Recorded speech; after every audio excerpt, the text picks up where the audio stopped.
না না বন্ধু, স্ক্রল করবেন না, দেখেন ব্যায়ামগুলো। দেখতে দেখা যাচ্ছে ব্যায়ামটা খুবই সরল। না না, আপনার যদি নার্ভের কোনো সমস্যা থেকে থাকে তাহলে আপনি এই ব্যায়ামটা অবশ্যই 4-5 বার করে এক এক পায়ে প্র্যাকটিস করুন। দেখবেন আপনার ব্যথা যন্ত্রণা থাকবে না।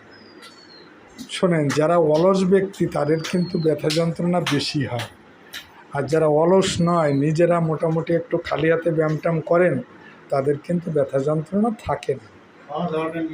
হ্যাঁ, এবং একটু সংযমী থাকবেন, এবং খাওয়া দাওয়া একটু একটু কম।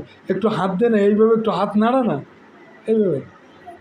ও ঠিক আছে ঠিক আছে, দেখো নাতিতে করে দিচ্ছে, দেখেছেন আমার দিদিভাই? এই তো দিদিভাই হাত নাড়িয়েছে। হ্যাঁ, তবে আপনারা অবশ্যই, যদি উপকার হয় তাহলে একটু লাইক, কমেন্ট এবং শেয়ার করে দেবেন। হ্যাঁ।